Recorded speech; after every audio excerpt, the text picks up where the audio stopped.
رود الفائق اس میں منقول ہے، جس کا مفہوم ہے کہ جب کوئی نوجوان سچی توبہ کرتا ہے نا تو فرشتے ایک دوسرے کو خوشخبریاں دیتے ہیں۔ جب کوئی نوجوان گناہوں کا راستہ چھوڑ کے سچی توبہ کرتا ہے تو فرشتے ایک دوسرے کو خوشخبریاں دیتے ہیں۔ جو دیگر فرشتے ہیں وہ پوچھتے ہیں بھائی کیوں خوشخبریاں دے رہے ہو ایک دوسرے کو؟ تو ان کو بتایا جاتا ہے ایک نوجوان نے گناہوں کا رشتہ چھوڑ کے نا اپنے اللہ کی بارگاہ میں سچی توبہ کر لیا ہے۔ پھر ایک اعلان کرنے والا اعلان کرتا ہے اس نوجوان کے توبہ کے استقبال میں ساری جنتوں کو سجا دو۔ تینوں روٹی دی فکر پہ گئی، تینوں روٹی دی فکر پہ گئی، یہ فکر کر میاں تیرا اللہ تجھ سے راضی نہیں ہے۔ اپنے اللہ کو منا، روٹی کی فکر پڑ گئی تجھے، اپنے اللہ کو راضی کر۔ تیرا مقصد صرف روٹی کمانا نہیں ہے، تیری تخلیق کا مقصد بہت بڑا ہے۔ تو وہی ہے جس کے لیے 4 قسمیں کھائیں اس نے، والتین والزیتون وطور سینین وہذا البلد الامین لقد خلقنا الانسان فی احسن تقویم۔ وہ جس کے لیے 4 قسمیں کھائی گئی وہ صرف روٹی کے لیے آیا ادھر۔ اقبال کہتے ہیں بے خبر تو جوہر آئینہ ایام ہے، تو جہاں میں خدا کا آخری پیغام ہے۔ ہاں بس ایک کام کرو پتر، جو طریقہ رسول اللہ علیہ الصلوۃ والسلام نے بتایا اس پہ نکل کھڑو پھر، اور اس پہ چھوڑ دو فقیری امیری میں کوشش پوری کرو، پوری محنت کرو پتر، لیکن رب کو ناراض کر کے نہیں، دھوکہ دے کے نہیں، جھوٹ بول کے نہیں، قسم کھا کے نہیں، کم تول کے نہیں، پورا تول، سچی بات، نو دھوکہ، نو فراڈ۔ ہاں جو نبی علیہ السلام نے طریقہ دیا، اپنے دن کی ابتدا فجر سے کرو، اپنے دن کی ابتدا استغفار سے کرو، اپنے دن کی ابتدا سورہ یاسین سے کرو، اپنے دن کی ابتدا درود پاک سے کرو،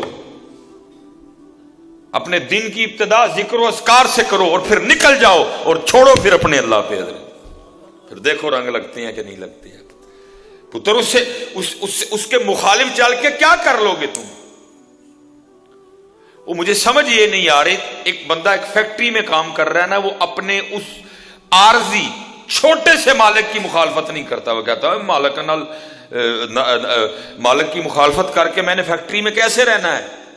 بھائی اتنی تجھے سینس ہے کہ اس چھوٹے سے مالک کی مخالفت کر کے تو فیکٹری میں نہیں رہ سکتا، اور تیری مت ماری گئی ہے تو اللہ اور اللہ کے رسول سے مخالفت کر کے یہاں کیسے سکھی رہ لے گا؟ تیری مت ماری گئی ہے۔ تو اپنے مینیجر سے بگاڑنا نہیں چاہتا، بھائی مینیجر ہے میرا وہ، تو یس سر جی سر نو سر، آیا سر گیا سر، پہنچ گیا سر۔ جس مینیجر کا پتہ ہی کوئی نہیں اگلے دن اس کا تبادلہ ہو گیا ہو، جس مینیجر کا پتہ ہی کوئی نہیں وہ اس نے اگلا سانس بھی لینا کہ نہیں لینا ہے، تو اس مینیجر سے تو ڈر رہا ہے کہ میں اس آفس میں اس مینیجر کے خلاف چل کے نہیں رہ سکتا۔ بھائی تو کیا کر رہا ہے؟ پھر تو اللہ اور اللہ کے رسول کے خلاف چل کے کیسے سکھی رہ لے گا؟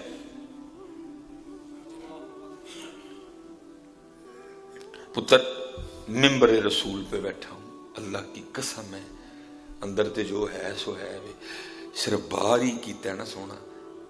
کوئی گاڑی لے کے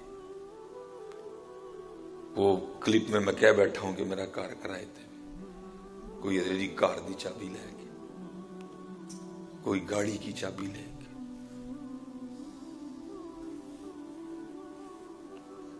تو ایک مینیجر سے مخالفت نہیں ڈالنا چاہتا کہ مینیجر کی مخالفت کر کے میں دفتر میں سکھی نہیں رہوں گا، اور تو اللہ اور اللہ کے رسول کی مخالفت کر رہا ہے جو ملکوں کا مالک ہے۔ تو اس مینیجر سے، تو اس فیکٹری کے مالک سے ڈر رہا ہے، ہو سکتا ہے تو کل آئے تو وہ ہی کوئی نہ رات کو ہارٹ اٹیک آئے مر جائے، لیکن وہ ہمیشہ سے ہے، اس نے ہمیشہ ہی رہنا ہے۔ وہ حی ہے، وہ قیوم ہے، وہ دائم ہے، وہ قدیم ہے، وہ بے نیاز ہے، وہ 70 ماہوں سے بڑھ کے پیار کرتا ہے۔ یہ تفسیر نعیمی مفتی احمد یار خان نعیمی رحمۃ اللہ تعالی علیہ، اپنے اس میں لکھا ہے 2 بھائی تھے، ایک نیکوکار ایک گنہگار۔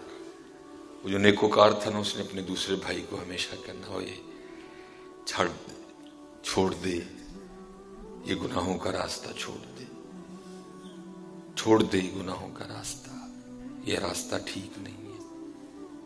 لیکن وہ اسی راستے پر ایک دن موت آ گئی۔ جب وہ جان کنی کے عالم میں تھا نا، نزا کی کیفیت تاری تھی، وہ بھائی آ گیا، اس نے کہا میں تجھے کہتا رہا ہوں اپنے اللہ کو منا لے، تو نے ساری عمر ضائع کر دی، اور دیکھ تو اب اتنے زیادہ گناہ لے کے اللہ کی بارگاہ میں جا رہے ہیں۔ تو بھائی آگے سے اس کو کہتا ہے، میرے بھائی تو ٹھیک کہتا رہا، میں نے غلط کیا، لیکن ایک بات بتا، اگر بروز قیامت اللہ میرے فیصلے کا حق میری ماں کو دے دے تو یہ بتا میری ماں مجھے جنت میں بھیجے گی کہ جہنم میں؟ تو بھائی کہنے لگا ظاہر ہے ماں ہے، وہ تو تجھے جنت میں بھیجے گی۔ وہ رو پڑا اور کہنے لگا اگر وہ ماں مجھے جنت میں بھیجے گی تو وہ میری ماں سے بھی زیادہ مجھ سے محبت کرتا ہے۔ یہ کہہ کے اس نے جان دے دی ہے۔ وہ مفتی صاحب لکھتے ہیں، خواب میں اپنے بھائی کو دیکھا تو بڑی اچھی حالت میں، اس نے کہا کیا بنی؟ اس نے کہا بس جاتے ہوئے جو میں نے جملہ کہا تھا نا کہ اگر بروز قیامت میرا اللہ میرے فیصلے کا حق میری ماں کو دے دے تو کیا فیصلہ کرے گی، جنت یا جہنم؟ تو تم نے کہا تھا ظاہر ہے ماں ہے جنت، تو میں نے آگے سے کہا تھا پھر میرا اللہ میری ماں سے بھی بڑھ کر مجھ پر مہربان ہے، بس میرے اسی جملے کی وجہ سے میرے اللہ نے مجھے معاف کر دیا۔ کریم ہے، لیکن پتر ہاتھ جوڑ کے ایدو تو دلیری نہ لئیو ہے کہ جو کریم ہے تو میں چک کے رکھا سارا کچھ۔ پتر جی کریم ہے تو جی پکڑ سخت بھی بڑی جمی ہے، وہ پکڑ اس بات پہ دلیر نہ ہو جانا۔ یہ بات میں نے صرف اس لیے سنائی ہے تاکہ دلوں کو ٹھنڈک پڑے، لیکن اس بات پہ دلیر نہ ہو جانا کہ کریم ہے تو میں چک کے رکھا سارا کچھ نہ پتہ۔ کچھ گناہ تو ایسے ہیں جن کے بارے میں لکھا ہے ان کی نحوست کی وجہ سے آخری وقت ایمان تک سلب ہو جاتا ہے۔ نہیں، بچوں گناہوں سے اپنے اللہ کو راضی کرو، اور حضرت جی کثرت سے استغفر اللہ استغفر اللہ سوری علیہ الرحمت۔ آپ کی بارگاہ میں سوال آیا، حضرت زیادہ تسبیح پڑھا کہ استغفار زیادہ کرا؟ آپ نے فرمایا تسبیح کی بڑی شان ہے، ہر چیز اللہ کی پاکی بول رہی ہے، ہر چیز اللہ کی اپنے اپنے انداز سے پاکی بیان کر رہی ہے۔ حضرت سیدنا داؤد علیہ نبی علیہ السلام، آپ کے لیے لکھا ہے کہ آپ نے ایک دفعہ ایک مینڈک کو دیکھا جو ماہویت کے عالم میں اللہ کا ذکر کر رہا ہے۔ ہم تو کرتے ہیں نا، کوئی خارج کر رہا ہے، کوئی اللہ اللہ کر رہا ہے ساتھ چھت کو، نہیں، ماہویت کا عالم ہے، اس کو دائیں بائیں کی کوئی ہوش نہیں، ماہویت کا عالم ہے۔ اور کیونکہ حدیث بھی ہے، محبوب علیہ السلام نے فرمایا مینڈک کو نہ مارو، فَإِنَّهُ يُكْسِرُ التَّسْبِيحَ، یہ بڑی کثرت سے اللہ کی تسبیح بیان کرتا ہے۔ صحابہ نے عرض کی محبوب علیہ السلام آپ پر ہمارے ماں باپ قربان، کیا کہتا ہے مینڈک؟ کیا ہے مینڈک کی تسبیح؟ آپ نے فرمایا مینڈک کہتا ہے سبحان المعبود فی لج البحار، یہ مینڈک کی تسبیح ہے۔ حضرت سیدنا داؤد علیہ نبی علیہ السلام نے اس مینڈک سے پوچھا وہ تو کب سے اسی طرح اللہ کا ذکر کر رہا ہے؟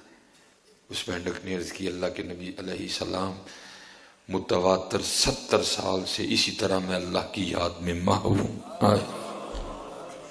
70 سال سے اسی طرح میں اللہ کی یاد میں۔ ہاں پتر حضرت جی 10 لکھے ہیں جانور جو جنت میں جائیں گے، 10 جانور لکھے ہیں۔ اب وقت تھوڑا ہے، میں پھر انشاءاللہ کبھی تفصیلاً اس کو بھی، ان میں کتا بھی ہے، ان میں ایک گدھا بھی ہے، ہاں حضرت عزیر علیہ السلام کا، وہ بھی جنت میں جائے گا۔